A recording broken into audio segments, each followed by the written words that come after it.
Bayangkan, sebuah kantor pemerintahan di Jawa. Cat temboknya baru, lambang Garuda menggantung megah, dan di dinding belakangnya ada tulisan besar, "Melayani dengan hati." Namun, kalau kamu perhatikan lebih dalam mea-mea besar, kursi berderit dan gaya bicaranya seperti membawa aroma abad ke-19. Seolah-olah kantor itu bukanlah kantor Republik modern, tapi sisa kantor Binnenlands Bestuur, birokrasi Hindia Belanda yang hanya ganti papan nama, bukan ganti jiwa. Wajah pertama birokrasi kita adalah wajah modern. Dari luar, tampak efisien, teratur, dan hierarkis. Ada struktur jabatan, pangkat, aturan tertulis, dan tanda tangan berlapis-lapis. Semua tampak seperti sistem barat yang rasional. Namun modernitas itu bukan lahir dari kesadaran kita sendiri, melainkan warisan administrasi Belanda yang dulu berfungsi bukan untuk melayani rakyat, tapi untuk mengontrol mereka. Kini, sistem itu tetap hidup. Bedanya, penjajahnya sudah berganti.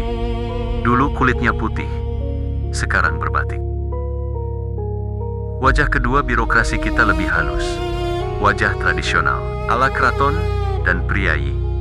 Di sini aturan bukan tertulis di kertas, tapi di hati. Siapa dekat dengan siapa? Siapa yang patut dihormati? Siapa yang jangan disentuh? Hubungan patron-klien ini sudah lama hidup di tanah Jawa, bahkan sebelum Belanda datang. Dan bukannya hilang setelah merdeka, ia justru berdamai dengan sistem barat. Jadilah kombinasi mematikan. Hukum Belanda yang kaku, bersanding dengan budaya sungkan dan basa-basi. Hasilnya, semua serba bisa diatur, asal tahu jalan belakangnya. Mungkin Belanda sudah angkat koper tahun ke-1949, tapi kolonialisme birokrasi, ia tidak pernah pergi. Ia tinggal di cara kita menunduk pada jabatan, bukan pada kebenaran. Ia hidup di formulir panjang, di meja berlapis tanda tangan, di senyum petugas yang berkata, "Maaf ya, harus sesuai prosedur." Padahal prosedur itu sendiri seringkali hanyalah jaring laba-laba, menahan rakyat kecil, tapi membiarkan pejabat besar lewat dengan mudah. Lucunya, para pejabat muda hari ini bangga dengan istilah reformasi birokrasi. Tapi, reformasi macam apa? Kalau yang direformasi hanya formulir dan sistem online, sementara mental kolonial masih jadi default setting, kita mewarisi dua wajah itu tanpa sadar. Satu mengaku modern, satu merasa luhur. Tapi dua-duanya sama-sama sibuk melayani kekuasaan, bukan rakyat.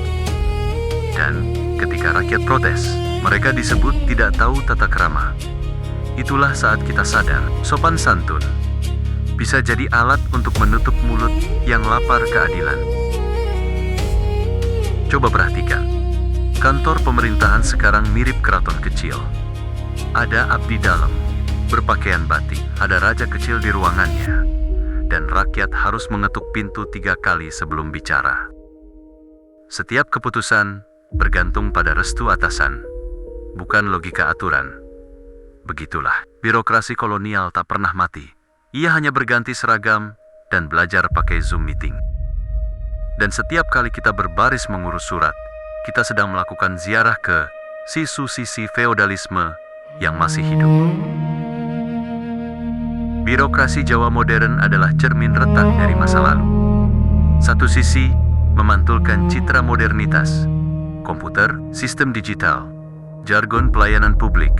Sisi lainnya memantulkan hierarki lama, rasa takut, basa-basi, dan kekuasaan yang tak mau diganggu. Kita selalu berkata, ingin jadi negara maju. Tapi bagaimana bisa maju kalau kita masih tunduk pada dua bayangan? Bayangan Belanda dan bayangan keraton. Mungkin kemerdekaan sejati bukan saat bendera dikibarkan, tapi ketika rakyat tak perlu lagi tunduk di hadapan meja birokrasi yang berlagak seperti singgasana,